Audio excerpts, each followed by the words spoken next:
and welcome to today's video from the Neighborhood Pumpkins.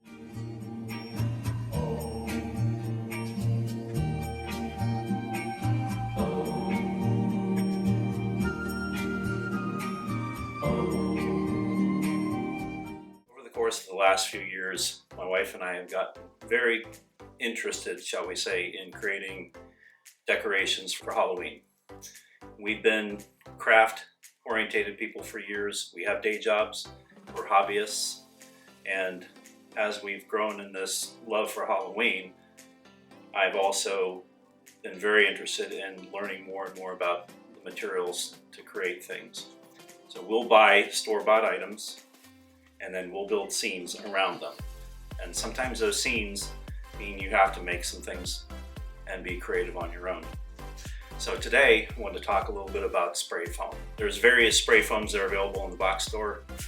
This particular brand, I'm not product placing, but this particular brand has its own unique attributes that I like for foam formations. You can mold with this foam a little bit easier than you can with others, and it's very dense. So I have a couple of projects that I'm creating very specific items for, and the first involves creating a set of hands.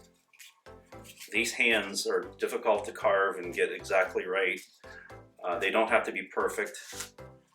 Typically the scenery is set a few feet away from people, so as long as I get them relatively correct anatomically, then we're in good shape.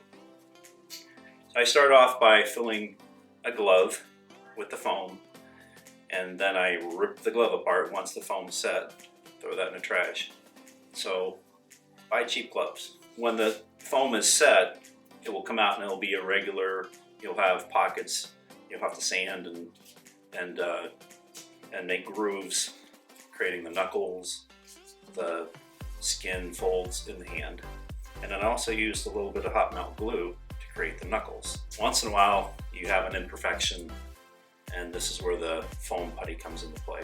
You can put this into the grooves, and then once that dries, sand it down, I should say. So I got that far, and I wanted to figure out how to make those more quickly, because quite frankly, spending 3 hours on one hand is not really time well spent. So I went online, watched a few videos on how to make silicone molds. So this is my first mold. Turned out all right. I'm sure I'll get better. As you can see, that mold fits right into the pocket there.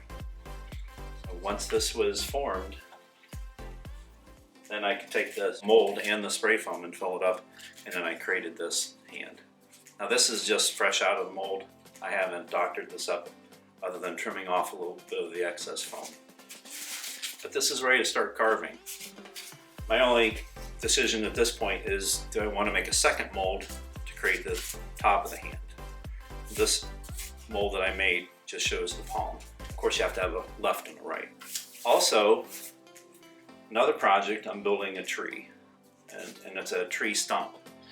And with this project, I used air-dried modeling clay, and I created this mold, which will be, or this form rather, which will be the top of the tree stump.